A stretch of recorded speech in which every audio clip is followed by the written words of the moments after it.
El dolor neuropático es una enfermedad compleja, difícil de definir, ¿no? Es poco conocida, pero es una enfermedad dura, inhabilitadora de las personas.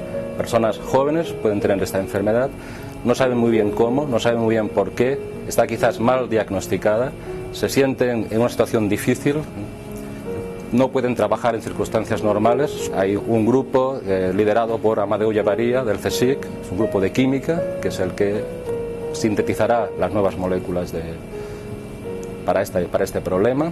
Hay un grupo de farmacología liderado por Jean-Philippe Pan en la Universidad de Montpellier, Francia, y un grupo de biología molecular, cuyo director es Joaquín Ariño, de la Universidad Autónoma de Barcelona, y otro, por mí, Jesús Giraldo, también de la Universidad Autónoma de Barcelona, más en una dirección de química teórica y bioinformática. El objetivo principal del estudio es primero, conocer el funcionamiento de estos receptores para finalmente tener un fármaco adecuado para esta enfermedad y que pueda solucionar los graves problemas que padecen los enfermos de dolor neuropàtic. L'objectiu principal de la investigació és establir que una molècula activa sobre aquests receptors podria ser una molècula que servís per tractar els malalts de dolor neuropàtic.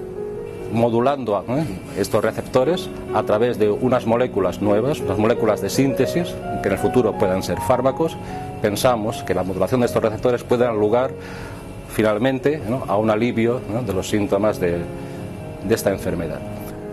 La nostra investigació consisteix en validar uns receptors que es troben a les cèl·lules neuronals, que són els receptors metabotròpics de glutamat, com a possibles punts d'acció per desenvolupar medicaments o molècules actives que servissin per tractar farmacèuticament o farmacològicament els malalts. La investigació es troba en una fase molt preliminar. La hipòtesi d'inici de la nostra investigació era que sí que es podien establir aquests receptors i el que volem és trobar una demostració primera, molt preliminar, de que això és possible. Si la investigació dona els fruits que nosaltres esperem, doncs podrem continuar treballant amb el tema. Decir que aunque el proyecto de Marató ha acabado, su financiación ha acabado, hay el compromiso por parte de estos grupos de continuar adelante con esta investigación.